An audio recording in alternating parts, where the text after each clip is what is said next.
ဒီနေ့ Kansas Myanmar Bible Church ဖွင့်ပွဲနဲ့ဂျေဇုတော်ချီးပွဲအစီအစဉ်မှာနှုတ်ကပတ်တော်ဝင်ငှခွင့်ရတဲ့အတွက်လည်းဖခင်ရဲ့ဂုဏ်တော်ကိုအထူးပဲချီးမွမ်းသလိုချိန်နိုင်အတွက်ကျွန်တော်ကိုပေးအပ်တဲ့ဆရာဒဲနီယယ်နဲ့သင်ထောက်လူကြီးများအားလုံးပေါ်မှာအထူးပဲဂျေဇုတင်ရှိကြောင်းပနာမအနေနဲ့ပြောကြားခြင်းပါတယ်အသင်းတော်တစ်ပါးဖြစ်လာဖို့ဆိုလို့ရှိရင်တင်သူတင်သား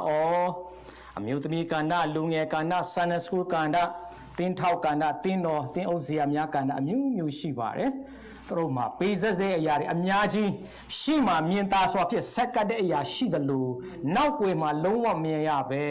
ချွေးပေါင်းများစွာနော်အချိန်ပေါင်းများစွာမြေရီပေါင်းများစွာကြားပြီးတော့ဆက်ကပ်တဲ့အရာတွေလည်းရှိပါတယ်သူအရာအားလုံးကိုဖခင်ကအတိမပြုပြီးတော့ဒီကနေ့ဂျေဇုတော်ချီးမွမ်းပွဲအစီအစဉ်ကျင်းပနိုင်ခွင့်ပေးတဲ့ဖခင်ရဲ့ဂုဏ်တော်ကိုထူးပဲချီးမွမ်းပါတယ်လို့ကျွန်တော်ကျမ်းစာဖတ်ပြီးဖြစ်တဲ့အတွက်ကြောင့်ကျမ်းစာကိုနောက်ထပ်မဖတ်တော့ပါဘူးလို့နော်။ကျမ်းစာနဲ့ပတ်သက်ဖတ်ပြီးတဲ့ကျမ်းစာကိုအခြေပြုပြီးတော့ဒီကနေ့အသင်းတော်နဲ့ပတ်သက်ပြီးခေါင်းစဉ်လေးပေးခြင်းတာကတော့ the significance of the church အသင်းတော်ရဲ့အရေးပါအရာရောက်တဲ့အကြောင်းအရာအဓိကပြောကြားခြင်းပါတယ်။အသင်းတော်ဆိုတာဘယ်လောက်ထိအရေးကြီးသလဲနော်ဆိုတာလူတွေရဲ့အမြင်နဲ့ခရိယန်တွေရဲ့အမြင်နဲ့ဖယားအမြင်ဆိုပြီးမှနှစ်မျိုးနဲ့ကျွန်တော်အရင်ဆုံးဖော်ပြခြင်းပါတယ်ကျွန်တော်ခရိယန်လောကအတိုင်းဝိုင်းထဲမှာအသင်းတော်ဟာအောင်မြင်တယ်ဆိုတာများသောအားဖြင့်ဘာကိုအခြေပြုပြီးတော့ပြောလက်ရှိတယ်လဲဆိုရင် member ဘယ်လောက်ရှိတယ်လဲလူဦးရေအရေးအတွက်ပေါ့နော်အဓိကနံပါတ်1ထားပြီးတော့အောင်မြင်တယ်မအောင်မြင်ဘူးလို့ပြောတတ်ကြပါတယ် member များတာနဲတာအရေးကြီးလားဆိုရင်အရေးတော့ကြီးပါတယ်ဒါပေမဲ့နံပါတ်1မဟုတ်ပါဘူးလို့ဒုတိယအနေနဲ့တချို့တွေတော်တော်များများခရိယန်တော်တော်များများကဒီအသင်းတော်ဘယ်အတိုင်းတာထိအောင်မြင်တယ်လဲဆိုရင်သူတို့ရဲ့ building ကိုကြည့်ပါဆိုပြီးမှပြောစတန်ရှိပါတယ်ဒါပေမဲ့ကနေကျွန်တော်ဖတ်ရှုတဲ့နှုတ်ကပတ်တော်မှာအသင်းတော်ဆိုတာက building မဟုတ်ဘူးယုံကြည်သူတယောက်စီတိုင်းကိုပြောနေတာဖြစ်ပါတယ်ဒါကြောင့် building လည်းအရေးကြီးတယ်ဘာဖြစ်လို့ဆိုစုယုံသောနေရာဖြစ်တယ်ပိုအရေးကြီးတာကအဲ့ဒီထဲမှာယုံကြည်သူဘယ်နှယောက်ပါသလဲဆိုတာပို့ပြီးတော့အရေးကြီးပါတယ်တာတိယခရိယန်ရဲ့ကျွန်တော်ပေကျိုးတိုင်းတာတဲ့အရာကဘာလဲဆိုရင် measurement က offering or donations ငွေလှူဒန်းနိုင်တဲ့ပမာဏဘယ်လောက်ထိများသလဲငွေကြီးအင်အားတောင့်သလားငွေချင်းအင်အားနည်းသလားဆိုပြီးမှဒီအသင်းတော်အောင်မြင်တယ်မအောင်မြင်ဘူးလို့ခရိယန်တော်တော်များများကအဲ့ဒီငွေကြီးပေါ်မှာအခြေပြုပြီးတော့ဆုံးဖြတ်ချက်တွေချတတ်ကြပါတယ်။သောတော်သခင်ယေရှုကဗိမာန်တော်ထဲမှာမုတ်ဆိုးမပေးအမျိုးသမီးတယောက်ပေးတဲ့ဒင်္ဂါနှစ်ပြားဟာအများဆုံးဖြစ်တယ်လို့ပြောပါတယ်။အမောင့်ထက်နှလုံးသားထဲကနေဘလောက်ပေးခြင်းတဲ့ဆန္ဒရှိတယ်လဲဆိုတာသခင်ယေရှုကကြည်တာပါဖြစ်ပါတယ်လို့နောက်တစ်ချက်အသင်းတော်တော်များများကကျမတို့အသင်းတော်အရင်အောင်မြင်တယ်တိုးတက်တယ်ကောင်းစားတယ်ဆိုတာဘာပေါ်မှာမူတည်ပြီးတော့ပြောလို့ရှိတယ်လဲဆို music နဲ့ praise and worship ဘလောက်ကောင်းတယ်လဲအဲ့ဒါလည်းလူပါတယ်ချီးမွမ်းတဲ့နေရာမှာဖြစ်တော့ကြောင်းပုတ်တော့နံပါတ်1နေရာမှာမဟုတ်ပါဘူးတချို့သင်းတော်တွေကသူတို့အသင်းတော်အယံမတမ်းမှဂုံယူကြတယ်ဘာကြောင့်ဆိုငါတို့အသင်းတော်ကအစီအစဉ်အများကြီးရှိတယ်မြန်မာနိုင်ငံမှာတခြားနိုင်ငံမှာသာသနာပြုတယ်ကောင်းတယ်အသင်းတော်မှာဒီလူငယ်စီကန္တာရှိတယ် Sunday School ကန္တာရှိတယ်အမျိုးသမီးကန္တာရှိတယ်အသင်းတော်ကြီးကန္တာရှိတယ်အမျိုးမျိုးရှိတယ်စသဖြင့်ပြောလျက်ရှိပါတယ်ဒါလည်းလိုအပ်ပါတယ်တော့အသင်းတော်ကိုတီထောင်တဲ့ငါအသင်းတော်ကိုငါတီထောင်ပြီလို့ပြောခဲ့တဲ့သခင်ယေရှုရဲ့ရှုထောင့်မှာအသင်းတော်ကိုဘယ်လိုမြင်သလဲအောင်မြင်တဲ့ စစ်မှန်သောအသက်ရှင်တဲ့အသင်းတော်ဆိုတာဘယ်လိုမြင်တယ်လဲဆိုတာကိုကျမ်းစာထဲမှာကျွန်တော်အားလုံးသိပြီးဖြစ်တယ်။မာသဲ16:18ထဲမှာငါဆိုသည်ကသင်သည်ပေတရုဖြစ်၏။ဤကြောင့်ပေါ်မှာငါအသင်းတော်ကိုငါတည်ဆောက်မည်။ထိုအသင်းကိုမရဏနိုင်ငံဤတကားတို့သည်မနိုင်ရ။ဖျားရှိ၌စစ်မှန်သောအောင်မြင်တဲ့အသင်းတော်ဆိုတာကဘာလဲဆိုရင်မရဏနိုင်ငံတကားတို့သည်ထိုအသင်းတော်ကိုမနိုင်ရဘူးဒီအကြောင်းအရာနဲ့ပတ်သက်ပြီးတော့အချက်၃ချက်ကျွန်တော်လူရင်းတူရှင်းနဲ့ဝင်ငှပါမယ်လို့တစ်ချက်ဖျားရဲ့ရှိတော်၌အောင်မြင်သောဖျားချင်းချင်းခိုင်ထိုက်တဲ့အသင်းတော်တွေဟာဘယ်လိုအသင်းတော်မျိုးလဲဆိုရင်နံပါတ်1 go and preach the gospel သင်တို့သည်တွား၍ဝိနည်းတတဝအပေါင်းတို့အားဘာဖြစ်လဲဧဝံဂေလိတရားကိုဟောကြပါသခင်ယေရှုကအသင်းတော်ကိုသူ့ပေးတာနဲ့တိုင်းတယ်ကျွန်တော်တို့ရဲ့တိုင်းတာတစ်ခုရှိတိုင်းကြတယ်နော်လူဘလောက်များလဲငွေဘလောက်များလဲ building ဘလောက်ကောင်းလဲစသဖြင့်တိုင်းတကယ်တော့သခင်ယေရှုကလည်းစစ်မှန်တဲ့အသက်ရှင်သောသူ့ရဲ့အသင်းတော်ကိုဘာနဲ့တိုင်းတာတယ်လဲဆိုရင်ဒီအသင်းတော်သည်ဧဝံဂေလိတရားအတွက်ဘလောက်ထိလှုပ်ဆောင်တယ်လဲဆိုတာပို့ပြီးတော့ကြည့်ပါတယ်ထိုကဲ့သို့သောအသင်းတော်သည်ခရစ်တော်စိတ်ဝင်စားတဲ့အသင်းတော်ဖြစ်တယ်ဒုတိယထိုဧဝံဂေလိတရားဝင်ငှပြီးတော့ယုံကြည်လာလို့ရှိရင်တဲ့ဘာလို့ကြဘာလို့ပြောထားလဲဆိုရင်မဟာစေခိုင်းချက်ကယေနှစ်ချင်းမင်္ဂလာပေးကြလော baptizing them ဒုတိယအနေနဲ့အဲ့ဒီယုံကြည်ဝင်ငှပြီးတော့ယုံကြည်ပြောင်းလဲလာပြီးတော့ယေနှစ်ချင်းခံတော်သူတိုင်းကိုတာတိအချက်မှာဘာလို့ခိုင်းလဲငါဤတပည့်ဖြစ်စေကြလောခရစ်တော်ရဲ့တပည့်ဖြစ်စေတဲ့အသင်းတော်သခင်ယေရှုကအဲ့ဒီအသင်းတော်ဟာဒီပေတာနဲ့ပဲတိုင်းတာပါတယ်ဟုတ်ပြီ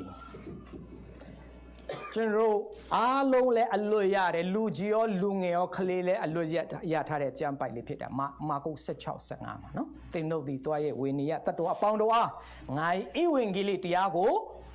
ဝင်ငှကြတော့တတ္တဝအပေါင်းဆိုတဲ့ခါမှာလူကြီးလည်းပါတယ်လူငယ်လည်းပါတယ်ခလေးလည်းပါပါတယ်နောက်ပြီးတော့ဒီတရားဟာ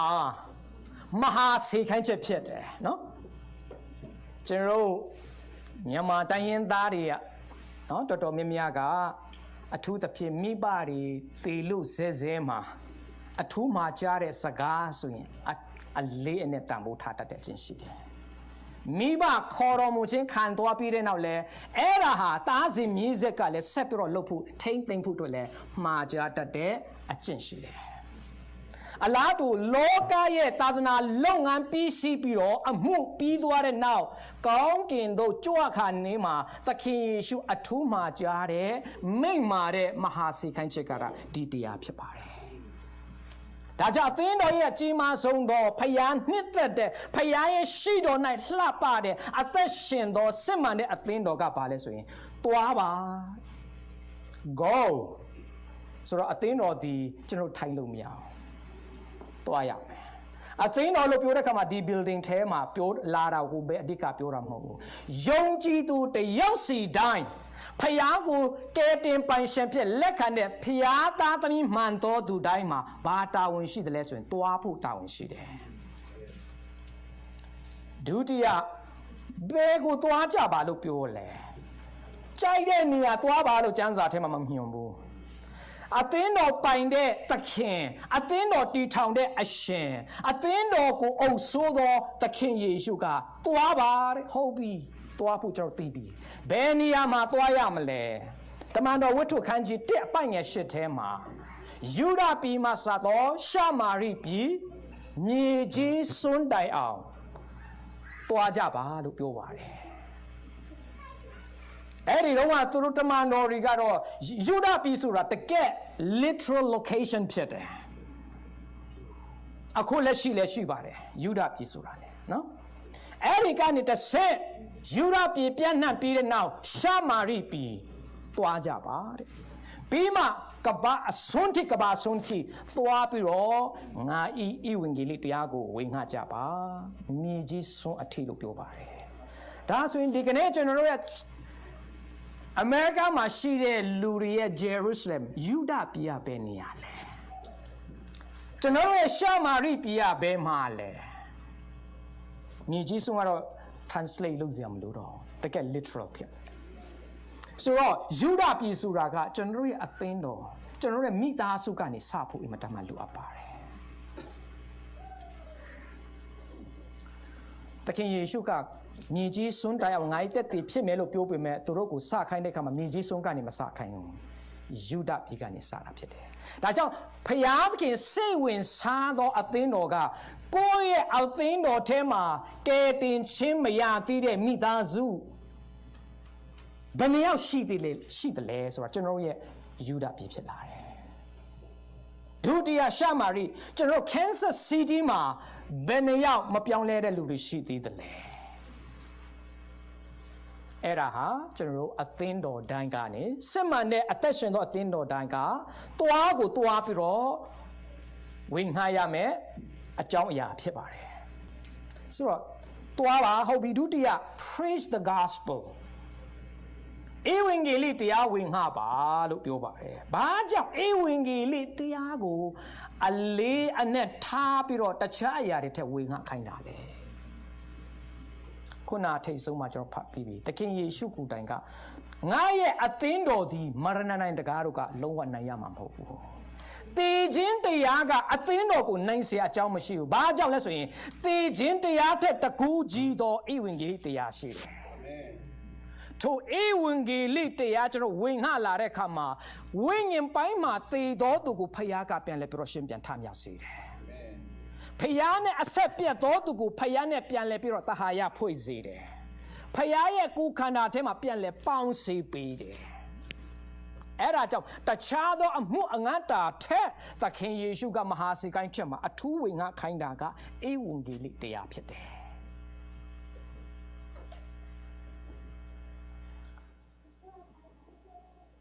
ဧဝံဂေလိတရားဆိုတာက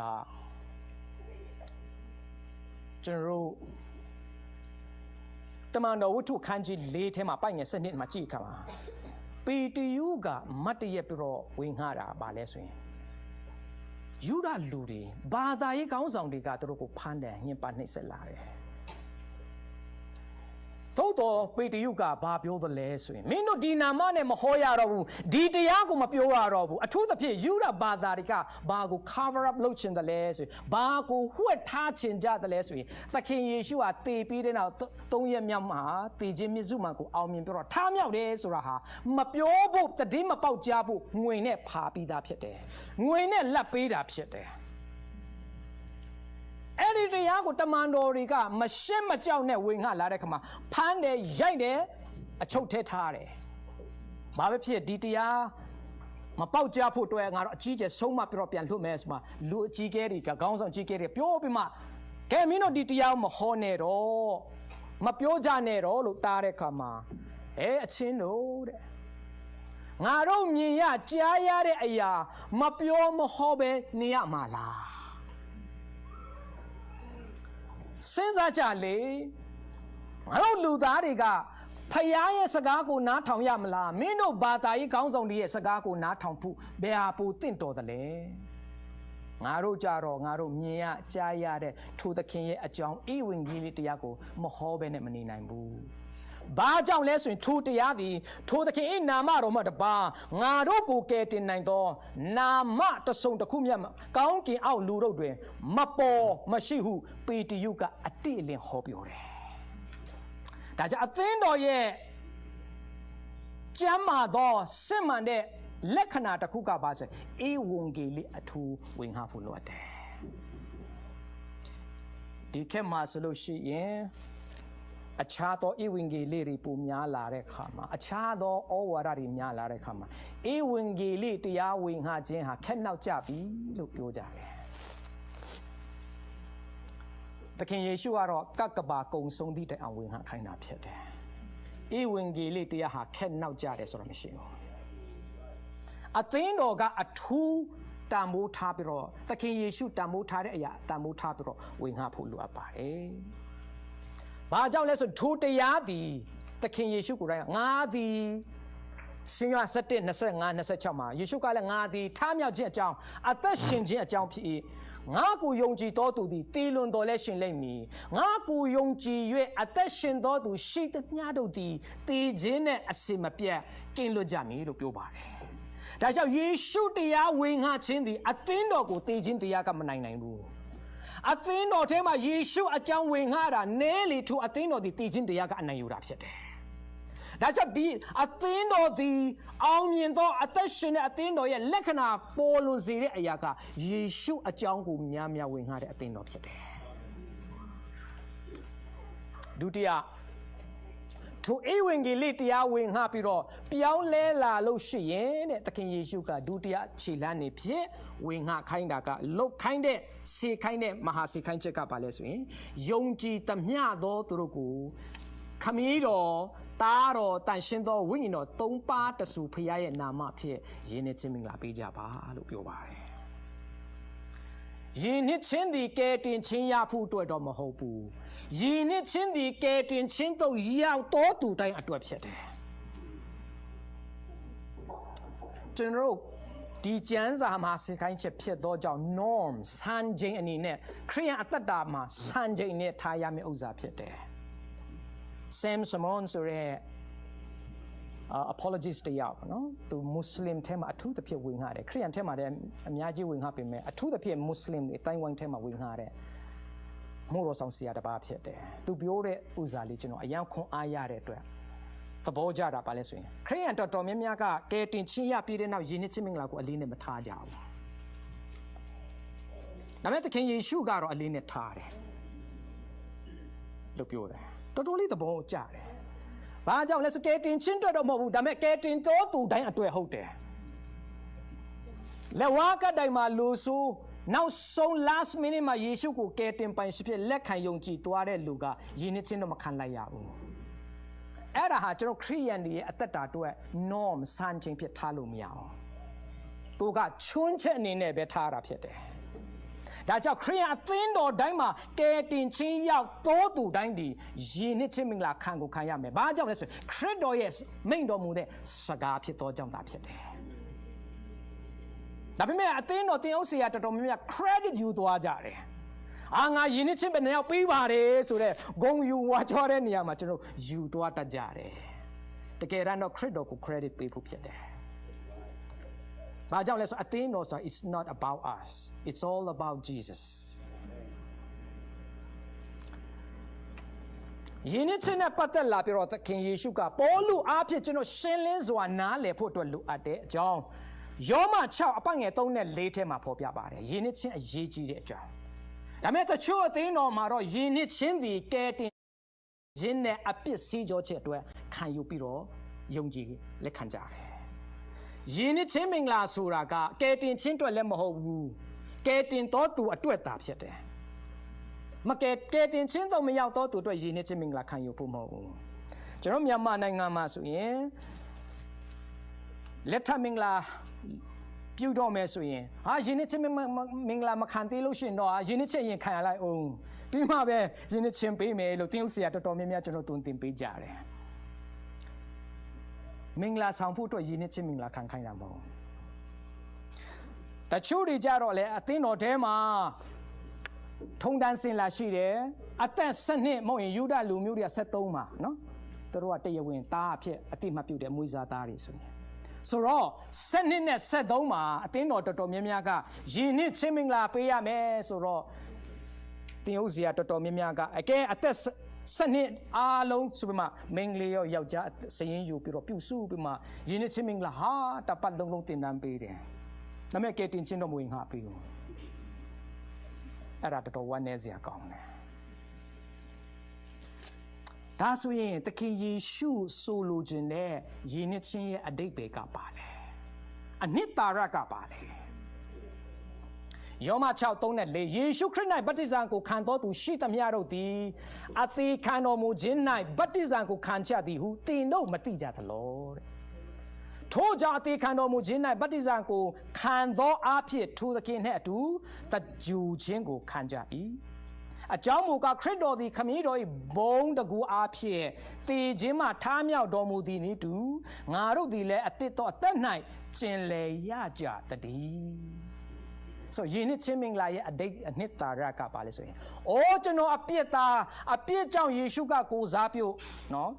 သေခံပေးတယ်ယေရှုတည်တဲ့နေရာကျွန်တော်ကျမလည်းသေပြီတကြူတဲ့နေရာမှာကျွန်တော်ကျမလည်းတကြူချင်းခံရပြီ3ရက်မြောက်သောနေ့မှာသေခြင်းမြင့်စွတ်မှန်ကိုအောင်မြင်ပြီးတော့ထားမြောက်တယ်ထိုထားမြောက်ခြင်း၌ကျွန်တော်လည်းခရစ်တော်ကိုယုံကြည်သောကြောင့်ခရစ်တော်နဲ့အတူထားမြောက်ပြီဆိုတာကိုဖယားသခင်ရှိလူတကာရှိမှတက်တည်ထူခြင်းတာဖြစ်တယ်ဒါကြောင့်ယင်းနှစ်ချင်းမင်္ဂလာဆိုတာအရေးကြီးသလား publicly announcement ကျွန်တော်လုပ်ခြင်းဖြစ်တယ်အရေးကြီးတယ်ဒါကြောင့်လည်းကနအိုးယုံကြည်သူအသင်းတော်တွေမှာဆိုလို့ရှိရင်တမန်တော်ဝတ္ထုကျူတိချဖတ်လိုက်ပါ background နားမလဲတဲ့ခါမှာတချို့တွေကအိုးယင်းနှစ်ချင်းပေးလိုက်ကဲတင်ချင်းရပြီကောင်းကင်စရင်ဝင်ပြီလို့ပြောတတ်ကြတယ်ကနအိုးယုံကြည်သူတွေကဒီတရားနားလေသောကြောင့် public လူရှိမှာယင်းနှစ်ချင်းမင်္ဂလာခံတော်သူတွေဟာဖန်ခြင်းခံရတယ်ညင်ပနှိပ်စက်ခြင်းခံရတယ်တချို့ဆိုရင်တတ်ခြင်းခံရတယ်ဒါကြောင့်လဲသူတို့အတွက်ယင်းနှစ်ချင်းမင်္ဂလာဆိုတာဟာလှိဝက်စွာဖြစ်လို့ရတဲ့အရာတွေလည်းအများကြီးရှိခဲ့တယ်နေရိုးခက်မှာဆိုလို့ရှိရင်ခရိယန်တွေကဘလောက်ထိကျွန်တော်ကျမယုံကြည်သူပါလို့ဒီလိုလွတ်လွတ်လပ်လပ်ကိုးကွယ်ခွင့်မရှိခဲ့ဘူးဒါကြောင့်တယောက်နဲ့တယောက်ကျွန်တော်ဟာကျမဟာယုံကြည်သူဖျားသားပါဆိုတာဘာနဲ့ပြလဲဆိုရင်ငါးရုပ်ကလေးတွေလို့ဆိုပြတယ်မြေမှုပေါ်မှာသင်္ကေတလေးနဲ့ပြရတဲ့အဆင့်ထိဖြစ်ခဲ့တယ်ဆိုလူရာကယင်းနှစ်ချင်းမင်္ဂလာဆိုတာကတနည်းအားဖြင့်ပြောဆိုရင်ပထမရာစုမှာဆိုရင်အသက်ကိုတောင်မှ17ရာလောက်လဲအဆင့်ထိယင်းနှစ်ချင်းမင်္ဂလာအရေးကြီးတယ်ဒါကြောင့်အသင်းတော်ကလည်းယင်းနှစ်ချင်းမင်္ဂလာဆိုတာအသက်ပြည့်ုံနဲ့ယင်းနှစ်ချင်းမင်္ဂလာပေးဖို့မဟုတ်ပါဘူးကဲတင်ချင်းရတဲ့လူဟာအသက်အရွယ်မရွေးကဲတင်ချင်းရပြီးနောက်အသက်နိုင်ဆုံးအမြန်ဆုံးနဲ့ယင်းနှစ်ချင်းမင်္ဂလာပေးဖို့ဟာအသင်းတော်ရဲ့အသက်ရှင်သောအသင်းတော်ရဲ့တာဝန်ဝတ္တရားဖြစ်တယ်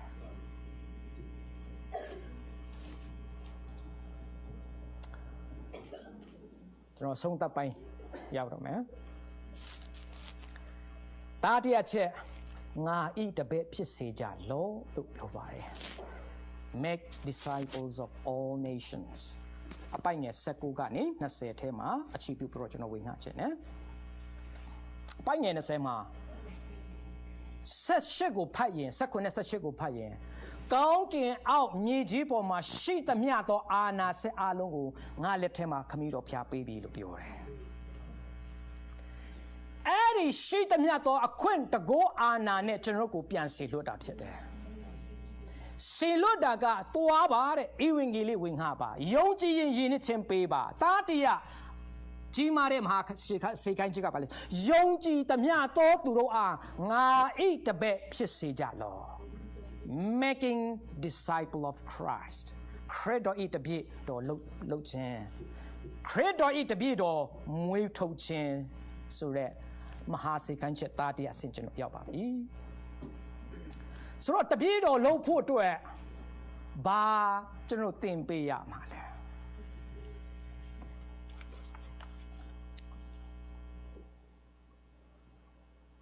ဒီခက်မှာတော့3လသင်တန်းတွေလုပ်တယ်ဒါလည်းကောင်းပါတယ်6လသင်တန်း9လသင်တန်းနော်တပည့်တော်လုပ်ငန်းနဲ့အမှုတော်ဆောင်ကြတယ်တော်တော်လေးလေးစားတယ်ဖះကိုချစ်တယ်ပြောင်းလဲလို့ဖះကိုချစ်တဲ့စိတ်နဲ့အစီခံကြတော့ကျွန်တော်ရန်လေးစားတယ်ဒါပေမဲ့ခရစ်တော်ကဖះစင်စစ်ကိုယ်တိုင်ကသူ့ရဲ့တပည့်တော်တွေကိုဘယ်နှစ်တပည့်တော်လုပ်ခဲ့တယ်လဲဆိုရင်3နှစ်3မူမနဲ့နေ့လေညကျောင်းတင်ချိန်ကိုပေါင်းမယ်ဆိုအနည်းဆုံး9နှစ်ကျော်လိမ့်မယ်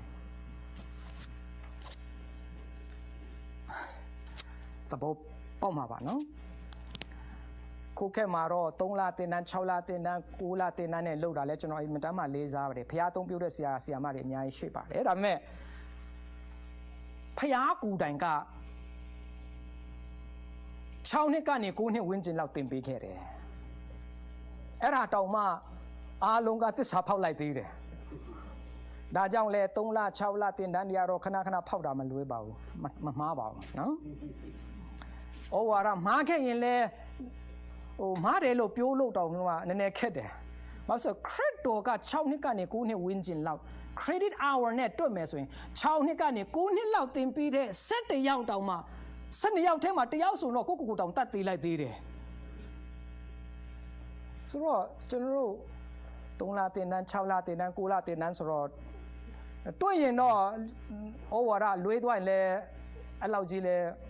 ခွတ်လွတ်လို့ရပါတယ်လို့ထင်တယ်လို့ပြောရင်မှားမလားတော့မပြောတော့နော်သခင်ယေရှုကတပည့်တော်လုပ်ငန်းကိုတင်လုပ်ခိုင်းတယ်အထူးမိန့်ပါတယ်အဲ့ဒီတပည့်တော်လုပ်ငန်းကဘယ်နှစ်လဲဆိုရင် long life ဖြစ်တယ်အသက်ရှင်နေတဲ့ကာလပတ်လုံးမြေကြီးမကုန်မချင်းလို့ရမှာဖြစ်တယ် long life process ဖြစ်တယ်3လတင်တန်းလည်းမဟုတ်ဘူး6လတင်တန်းလည်းမဟုတ်ဘူးအသက်ရှင်သမျှကာလပတ်လုံးတပည့်တော်မွေးထုတ်ဖို့ကျွန်တော်မှာတာဝန်ရှိတယ်အသင်းတော်မှာတာဝန်ရှိတယ်ဒါဆိုရင်ဘာကိုအဓိကသင်ပေးဖို့လိုသလဲငါသည်သင်တို့အားဆိုငါဆိုတဲ့ယေရှုကမင်းတို့12ယောက်ကိုတဲ့သင်ပေးသမျှသောပိညက်တို့ကိုစောင့်ရှောက်စေခြင်းဟာဆုံးမဩဝါဒပေးကြလောပထမအဆုံးတပည့်တော်လုံးမဲ့သူတဲ့တပည့်တော်သင်တန်းကိုခံယူဖို့လိုအပ်တယ်ဘယ်သူစီမှာခံယူဖို့လိုလဲဆိုရင်တပည့်တော်အကောင်းဆုံးမွေးထုတ်ပြီးတော့သခင်ယေရှုစီမှာတပည့်ခံဖို့အမှန်တမ်းလိုအပ်ပါတယ်ဘာကြောင့်လဲဆိုရင်အသင်းတော်ရဲ့လုပ်ငန်းဟာခရစ်တော်ရဲ့ကိုးစားပြုလုပ်ရမယ့်တာဝန်ကြီးဖြစ်ပါတယ်တမန်တော်ဝတ္ထုအခန်းကြီးนี้ရောက်လာတဲ့တပြိုင်နက်ခရစ်တော်ရဲ့မဟာစေခိုင်းချက်သာသနာလုပ်ငန်းကြီးကိုဆက်လက်ပြီးတော့ဆောင်ရွက်ဖို့အတွက်ဆိုရင်ဘယ်သူစီမှာထားခတ်တယ်ပခုံးလွှဲခဲ့တယ်လဲဆိုရင်အသင်းတော်ပေါ်မှာဖြစ်တယ်ဒါကြောင့် KMBC လည်းအမြဲတမ်းရေးကြည့်ပါတယ်တရားစီတိုင်းလည်းအမြဲတမ်းရေးကြည့်ပါတယ်ဘာကြောင့်လဲဆိုရင်ခရစ်တော်ရဲ့သာသနာလုပ်ငန်းကိုဆက်လက်ပြီးတော့ထမ်းဆောင်မဲ့သူတွေဖြစ်တယ်အဲ့လိုဆက်လက်ထမ်းဆောင်မဲ့လူတိုင်းကဘာလုပ်ဖို့လို့ဆိုခရစ်တော်ပေးတဲ့ပိညက်တရားကိုကိုယ်တိုင်းနံပါတ်1စောင့်ရှောက်ဖို့လိုတယ်အသင်းတော်ထဲမှာအသင်းတော်အနေနဲ့စောင့်ရှောက်ဖို့လိုတယ်ဒုတိယပြောင်းလဲလာတော့ယုံကြည်သူအသစ်လေးတွေကိုလည်းလက်ဆင့်ခံပြီးတော့အဲ့ဒီတပည့်တော်လုပ်ငန်းတင်ကြားပေးဖို့လိုအပ်ပါတယ်အမှန်တမ်းအရေးကြီးပါတယ်ချစ်တော်ဓမ္မမိတ်ဆွေသခင်ယေရှုကတတိထားဖို့ပြောတဲ့အရာရှိပါတယ်ငါပေးသောတရားကိုသာဒုတ်ကိုသာနော်ဆိုတော့တခြားအရာသင်ပေးစရာအကြောင်းအရာအများကြီးရှိပါတယ်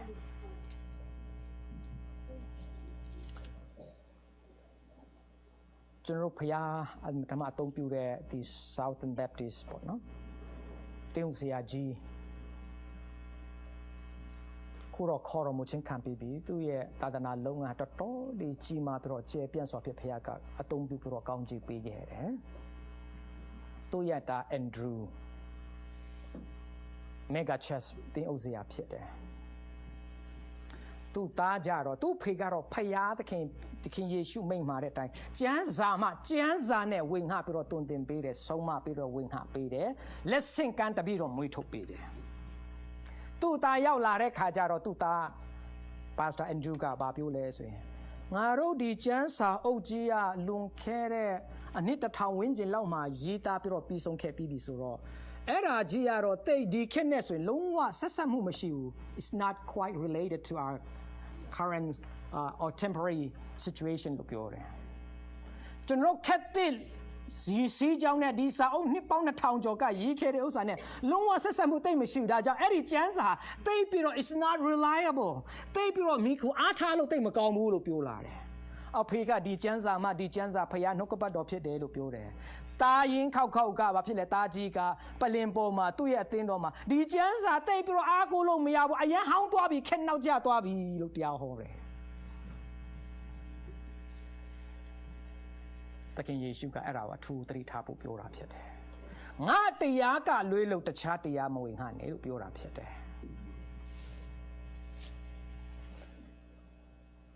နောက်တစ်ချက်သခင်ယေရှုကိုယ်တိုင်က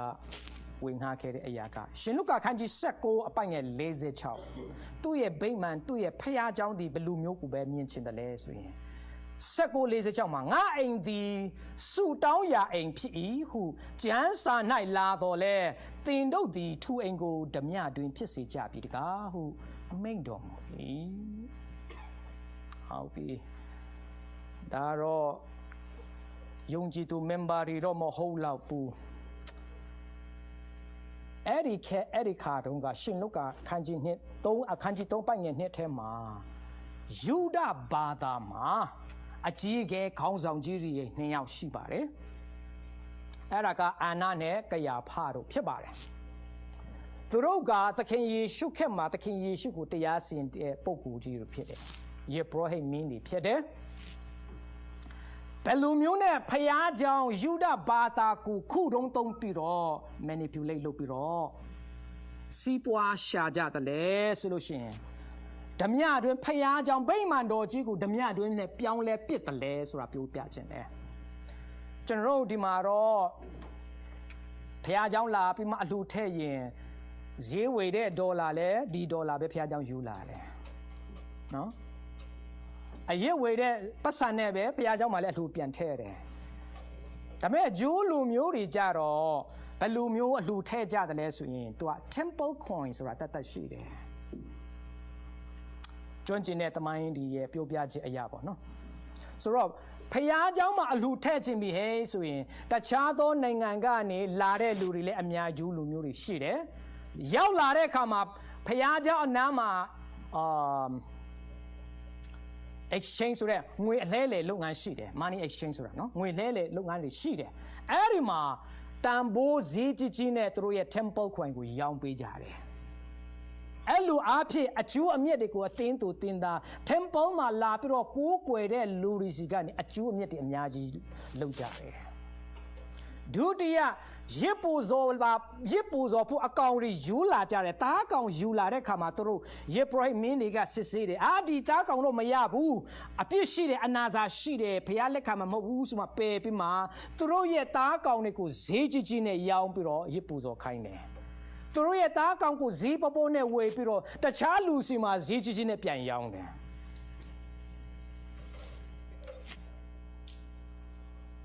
အဲ့လိုနဲ့သခင်ယေရှုပြောတဲ့စကားဟာငါအိမ်တော်ဒီဆူတောင်းရအိမ်ဖြစ်ရမယ်လို့ပြောနေပေမဲ့ကျမ်းစာမှာလာသည့်တိုင်အောင်မင်းတို့ကဓမြတွင်ဖြစ်စေကြပြီလို့ဘာသာရေးကောင်းဆောင်ကြီးတွေကိုပြောတာဖြစ်တယ်။အဲဒီနေ့မှာပဲသခင်ယေရှုကအကုန်လုံးမှောက်လှန်ဖြစ်တယ်။ငွေရောင်းတဲ့လူတွေစပွဲတွေရောသားကောင်ရောင်းတဲ့အရာတွေအားလုံးတန့်ရှင်းရေး cleansing လုပ်ပစ်တယ်။ First temple cleansing သခင်ယေရှုကလုပ်ခဲ့တယ်ကျွန်တော်လက်ရှိခဲ့တဲ့အသင်းတော်တွေမှာနော်ခရစ်တော်ကသူ့ရဲ့အသင်းတော်တည်ဆောက်နေစေဖြစ်တယ်မပြီးသေးဘူးပြီးတဲ့ခါမှာတခါတည်းရုပ်သိမ်းမှာဖြစ်တယ်ခြေဆောင်ခြင်းမှာတခါတည်းရုပ်သိမ်းသွားမှာဖြစ်တယ်ဆိုတော့တည်ဆောက်နေစေအသင်းတော်ကာလမှာကျွန်တော်အသင်းတော်ကိုဘယ်လိုပြုလုပ်ကြသလဲခဲ့တဲ့မှာကျွန်တော်ကြုံတွေ့ရတဲ့ challenging တွေကဘာတွေလဲဆိုရင်ပေးကမ်းခြင်းစွန့်ကြဲခြင်းအဖြစ်ဖျားကိုနော်စုံစမ်းဖို့မျိုးလုပ်ကြတယ်ဒါမဲ့ပေးကမ်းခြင်းနဲ့ပတ်သက်ပြီးတော့ကျွန်တော်အထူးသတိထားဖို့သခင်ယေရှုကတုံသင်တဲ့အခါမှာစိတ်ထားမှန်ကန်ဖို့လိုအပ်တယ်စိတ်ထားမှန်ဖို့ပဲအဓိကတုံသင်တာဖြစ်တယ်ဘာကြောင့်လဲဆိုရင်သခင်ယေရှုကအလှူရှင်တွေကိုကြည်တဲ့အခါမှာတကားဝါကနေအလှူပုံထဲမှာချမ်းသာကြွေဝတဲ့လူကတော့ကြွေပြဆိုတော့တလဟောစီပြီးမှအကြာကြီးနော်ချတယ်သူတို့ရဲ့ပေးကမ်းလှူဒန်းခြင်းကိုကြည့်တယ်အားရလားဆိုအမောက်ကြည့်ရင်တော့တော်တော်အားရစရာကောင်းတယ်နော်ပမာဏကြည့်ရင်တော့အားရစရာကြည်နက်စရာကောင်းတယ်တိုးတော့သူတို့ရဲ့စိတ်ထားကိုသခင်ယေရှုကကြည့်တဲ့အခါမှာလုံးဝလက်မခံနိုင်ဘူးဒါကြောင့်ကနေကျွန်တော်တို့ဖယားသခင်ကိုလက်ပြီးလက်ယူသဘောနဲ့လုပ်တဲ့ခရိယန်ကျွန်တော်ခက်တစ်မှာဆိုအများကြီးရှိလာတယ်ပေးလို့ချမ်းသာစေမည်လို့ကျမ်းစာထဲမှာပေးတယ်နော်ရရှိခြင်းတဲ့ဘာဖြစ်လဲစွန့်ကြဲခြင်းသည်တာ၍ကောင်းတယ်ဆိုတာတမန်တော်ဝတ္ထုထဲမှာပါပါတယ် သခင်ယေရှုပြောတဲ့အခါမှာအဲ့ဒီပေးကမ်းခြင်းကိုတီးတီးချာချာသခင်ယေရှုသွန်သင်တဲ့စကားကိုလေ့လာသုံးသပ်မယ်နော်ဒေါက်တာလုကာဒီကျမ်းစာတမန်တော်ဝတ္ထုကိုရေးတဲ့အခါမှာဘာ background ကိုကြည့်ပြီးတော့ရေးသားတယ်လဲဆိုရင်သူတို့ကကောင်းစားဖို့အတွက်ဖခင်ကိုလက်ပေးလက်ယူလုပ်ကြတာဖြစ်တယ်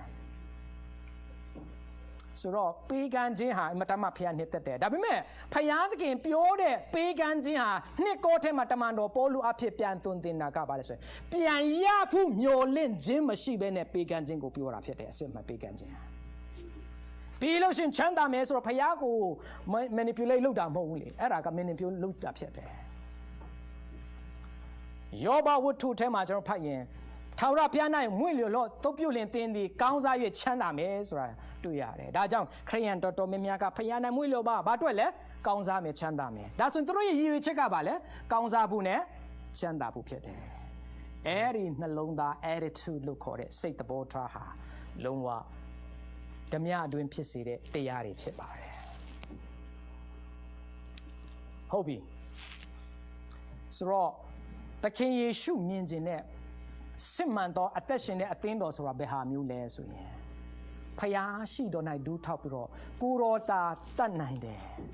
ကိုရောတာပြောင်းလဲပေးနိုင်တယ်ကိုရောတာမဆပေးနိုင်တယ်ကိုရောပါမတာလေဒီအသင်းတော်ဟာအသက်ရှင်ပြီးတော့ကြီးထွားမယ်အောင်မြင်မယ်ဆိုပြီးမှနှိမ်ချသောစိတ်နဲ့ဆုတောင်းခြင်းဟာဖျားမြတ်တမနှစ်တယ်အဲ့ဒီအသင်းတော်ကိုပဲဖျားရှာတယ်ငါတို့ဆုတောင်းအားကြီးတယ်ဆိုတဲ့ဟာမျိုးကိုဖျားမရှာဘူးကိုရောပါမတာလင်ကိုရောကိုယ်တိုင်ဥဆောင်မတာတယ်ကိုရောတာလမ်းပြမတာလင်ဒီအသင်းတော်ဟာလမ်းမှန်စွာဖြင့်သက်ရှင်ခြင်းမှန်ကန်စွာဖြင့်တွာလာနိုင်မယ်လို့ဒူးထောက်ဆုတောင်းနှိမ်ချတဲ့အသင်းတော်ကိုပဲဖျားနှစ်သက်တယ်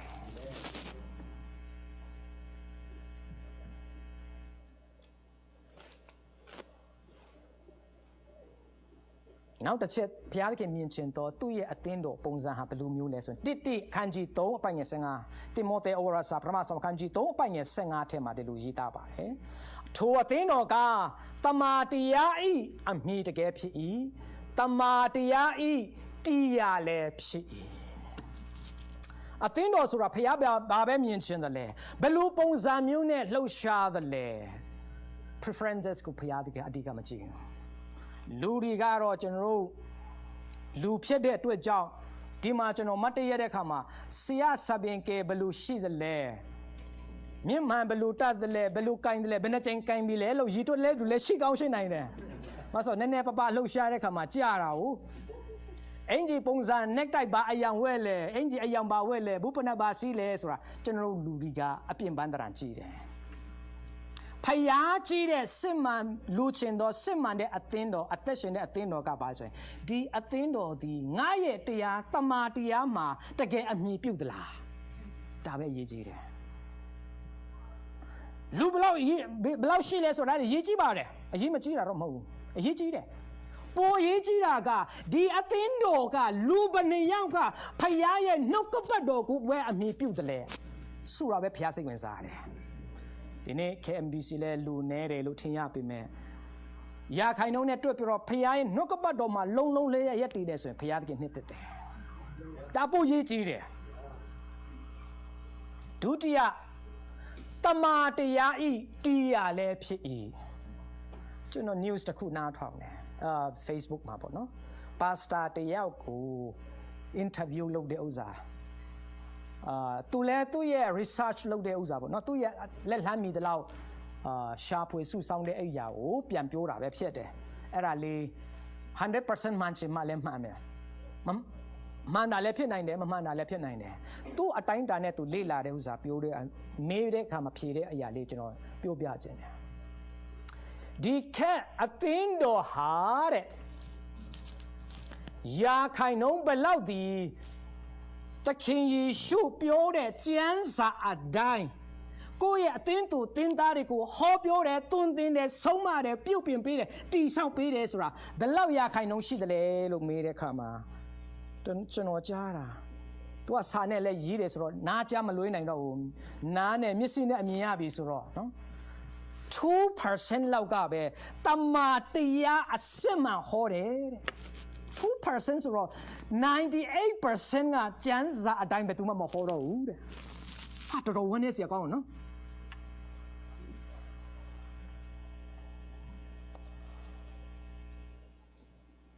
နှစ်ရာခိုင်နှုန်းပဲဟောတယ်ဆိုတော့အဲ့ဒီနှစ်ရာခိုင်နှုန်းထဲမှာ KMBC ပါဖို့အရေးကြီးဆုံးဖြစ်တယ်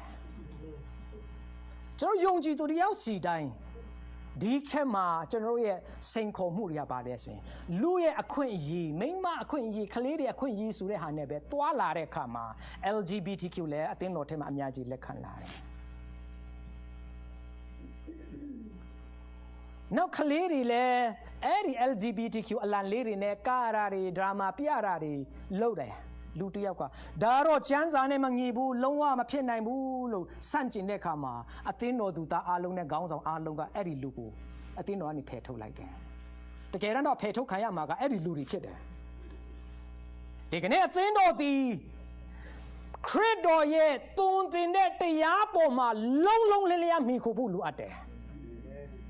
ဒုတိယထိုတမာတရားရှိတဲ့အသင်းတော်ဖြစ်ရမယ်ဘာကြောင့်လဲဆိုရင်ခရစ်တော်ဖခင်ကကျွန်တော်တို့ကိုယ်တိုင်ကအဲ့တမာတရားနဲ့အသင်းတော်ကိုမဆေးကြောပေးဘူးဆိုရင်ခရစ်တော်ကိုယ်တိုင်တနေ့ဆေးကြောမှာဖြစ်တယ်အမျက်တော်မင်းနဲ့ဆေးကြောမှာဖြစ်တယ်ဒါကြောင့်အသင်းတော်ဒီဘယ်လိုမျိုးနဲ့ကျွန်တော်သွားတယ်လဲ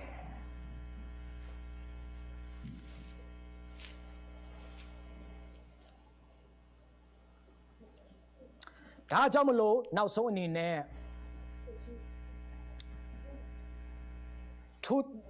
တိမောသေထဲမှာရေးတဲ့35ထဲမှာတမာတရားကြီးအမြင့်တကယ်ဖြစ်တယ်တမာတရားတရားလည်းဖြစ်တယ်ဆိုတဲ့စကားလုံးရဲ့ပေါလုဆိုလိုခြင်းတဲ့အဓိပ္ပာယ်က means the church is the pillar and foundation of truth implying it is essential for the truth to be preserved and spreadအသင်းတော်ရဲ့အဓိကလုပ်ငန်းပိုးလို့ပြောတဲ့အရာကပါဆိုအသင်းတော်ဆိုတာကတမာတရားအမြင့်တကယ်ဆိုတဲ့အခါမှာအိမ်ရဲ့မရက်တီဖို့ကဘာလို့လဲတိုင်လို့အပ်တယ်ကျွန်တော်တို့ရဲ့သင်းတော်ခိုင်မာခိုင်ခန့်ခြင်းစီပဲပေါ်မှာပဲဖြစ်ရမလဲနှုတ်ကပတ်တော်မှာမြဲရက်တီရမှာဖြစ်တယ်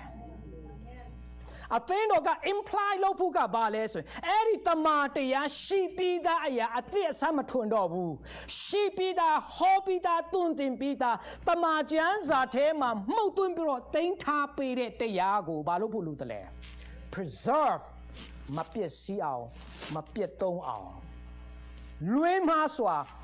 မဖြစ်ရလေအောင်ထိမ့်သိမ်းစောင့်ရှောက်ဖို့အသင်းတော်မှာလိုအပ်တယ်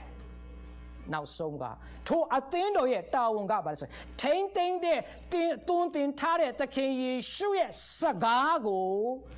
လက်လန်းမိသလောက် spread ဝင်ငှဖို့ပြန့်နှံ့ဖို့အတွက်ကျွန်တော်တို့မှာတာဝန်အသီးသီးရှိပါတယ်။ဒါကြောင့်အသင်းတော်ဒီနောက်ဆုံးအနေနဲ့ပန်တေကုတ်နေ့မှာအသင်းတော်စတယ်လို့ rapture မှာအသင်းတော်ကုံဆုံးသွားမယ်။ထိုအသင်းတော်ဒီဘယ်ပေါ်မှာရက်တည်တယ်လဲ။ကျွန်တော် cave တော်၎င်းKMBC တော့လကောင်းကျွန်တော်ဘယ်အရာကိုအမြင့်ပြပြီးတော့ရက်တည်မလဲဘယ်အရာကိုပဲထိမ့်သိမ်းဆောင်ရှောက်ကြမလဲပေါလုကတိမောသေစုပြောတာက1အခန်းကြီး3ထဲအခန်းကြီး1အပိုင်ငယ်3ကနေ10ထဲမှာဆိုရင်နောင်ကာလမှာလူတွေကခြားနာတော့အယူဆောက်ယူပြီးမှဘာလုပ်ကြမလဲဆိုရင်ဆွေစဉ်မျိုးစစ်ဆက်ရေးဆက်လို့မကုံရှုပ်ထွေးစေမဲ့မျိုးယူစင်ဆက်ဒီဖွေစုထားတဲ့အရာတွေပေါ်လာလိမ့်မယ်လူမျိုးကြီးအသင်းတော်ထဲမှာပေါ်လာမယ့်အကြောင်းသူတို့ခက်မှာလည်းပေါ်နေပြီဒုတိယသူတို့အေဖက်မြို့မှာဆိုလို့ရှိရင်အာတမိမိဖျားအဓိကကိုးကွယ်တော့ကြောင့်ရုပ်တုစင်တုကိုးကွယ်ခြင်းဒီခက်မှာတော့ခက်တဲ့ရုပ်တုစင်တုကတော့ကျွန်တော်ဒီလိုမထွန်းတော့ဘူးမဖြစ်လဲကိုလူချင်းတက်မဲ့အားကြီးတဲ့အရာကျွန်တော်ရဲ့ရုပ်တုပဲတာတရကသူတို့ဖက်မှာ gay lesbian ရှိနေပြီအသင်းတော်ထဲမှာလည်းတော်တော်လေးရှုပ်နေပြီပေါလုကတိုက်တွန်းတယ်ယောက်ျားတို့ဒီမိမိတို့ယောက်ျားအဖြစ်တိုင်းမလုပ်ဘဲနဲ့လို့ဆန့်ကျင်သောအရာလုပ်တယ်အဲ့ဖက်မြို့၌တချို့တွေကအဲ့ဖက်မြို့၌ရှိတဲ့မယုံကြည်သူတွေကယောက်ျားချင်းချင်းယူကြတယ်ဒီခက်မှသာရှိတာမဟုတ်ဘူးဟိုးပေါလုတို့ခက်တုံးကတိမောသေတို့ခက်တုံးကရှိပြီးပြီကျွန်တော်တို့ခက်မှာလည်းအဲ့ဒီလူတွေကိုအသင်းတော်က welcome ကြတယ်ကျွန်တော် welcome တင်တယ်လားသခင်ယေရှုကတော့ welcome မလုပ်ဘူး သခင်ယေရှုထက်တော့သဘောကောင်းကြတဲ့တင်းတော်တချို့ရှိတယ်နောက်တစ်ချက်အေဖက်မြို့ရဲ့စိန်ခေါ်မှုတစ်ခုကငွေကြီးနဲ့ပတ်သက်လာရင်အထူးသဖြင့်ဘာသာရေးခေါင်းဆောင်တွေနဲ့နိုင်ငံရေးခေါင်းဆောင်တွေဆိုတော့အဲ့ဒီမှာ oppress ဖိနှိပ်သူလူဒန်းစားတွေအယမ်းချမ်းသာကြွေဝါကြတဲ့ခါမှာဗျာဒိတ်ကျမ်းအခန်းကြီး2ထဲမှာပြန်ကြည့်လိုက်အေဖက်မြို့နဲ့ရှိတဲ့အသင်းတော်ပြဿနာကပါလဲဆိုရင်တချို့သောသူတွေကဘာလုပ်လဲဆိုဘုရားကိုချစ်တဲ့စိတ်ကယော့သွားပြီးတော့ယုံကြည်ခြင်းကိုတဖြည်းဖြည်းဆွန့်လာကြတယ်ဆွန့်လာတဲ့ခါမှာဖြစ်လဲအသင်းတော်လူကြီးတယောက်ရဲ့နာမည်နောက်ဆုံးမှပြန်ဖော်ပြတယ်အေဖက်2ထဲမှာနော်သူ့နာမည်ပါလဲနီကိုလာရဲ့တပည့်ဒီမင်းတို့ထဲမှာရှိတယ်ဆိုတာအဲ့ဓာတွေပြောတာဖြစ်တယ်သူတို့ရဲ့ဝါဒကပါဆိုရင်ငါတို့ကဘာဖြစ်လို့လဲဆို Gnosticism ခက်စားတဲ့ခါမှာခန္ဓာကိုယ်မတန့်ရှင်းဝိညာဉ်တာလင်တန့်ရှင်းတယ်ဒါကြောင့်ခန္ဓာကိုယ်ဘယ်လောက်ပဲညင်ဖျားကခွတ်လွတ်ပေးတယ်အသက်ရှင်တဲ့ဝိညာဉ်တာလင်အရေးကြီးဆုံးဖြစ်တယ်လို့အသက်ရှင်တဲ့လူတွေများတဲ့ခါမှာစီးပွားပါမဆူလို့ရင်လည်းမယုံကြည်သူနဲ့ရုပ်ထုရှိမှာဖြစ်တဲ့အရာတွေအားလုံးလုပ်ရင်လည်းဘာမှမဖြစ်ဘူးငါတို့အသက်ဝိညာဉ်မပြောက်ဆုံးပြီးတာပဲဆိုတဲ့အဖွေတွေရှိလာတဲ့ခါမှာအသင်းတော်ထဲမှာငွေဟာအထိတ်ဆုံးပိုင်းမှာဖြစ်လာတယ်ဒါကြောင့်ပေါလုကတိမောသေငွေကိုတတ်မှတ်ခြင်းတည်သောအပြည့်ရဲ့အရင်အမြစ်ဖြစ်တဲ့အမှုအရာကိုအထူးသဖြင့်တတိပြုလို့ဆိုတော့ငွေကြီးဟာလည်းပဲတော်တော်လေးဖျားတပါဖြစ်ပါတယ်အဲ့ဒီအဖေမျိုးမှာဆိုရင်ဒါကြောင့်အဲ့ဓာတွေကိုထူးရှောင်ပါနောက်ဆုံးကျွန်တော်ပြောချင်တာခရစ်တော်ရဲ့အသင်းတော်ခရစ်တော်စိတ်ဝင်စားတဲ့အသင်းတော်ကပါလဲဆိုရင်မဟာစေခန်းချက်ကိုအဓိကထားတယ်အဲ့ဒါကဧဝံဂေလိတရားဝင်ငါခြင်းပြောင်းလဲယုံကြည်သောသူတိုင်းကိုယဉ်နှစ်ချင်းမင်္ဂလာပေးခြင်းနံပါတ်3ယုံကြည်သောလက်ခံတဲ့သားသမီးတယောက်စီတိုင်းကိုခရစ်တော်ဤတပည့်လုပ်ခြင်းဟာစစ်မှန်သောအသက်ရှင်တဲ့ခရစ်တော်စိတ်ဝင်စားတဲ့အသင်းတော်ဖြစ်ပါတယ်တယောက်စီတိုင်းဖျားရှင်ကောင်းချီးပေးပါစေ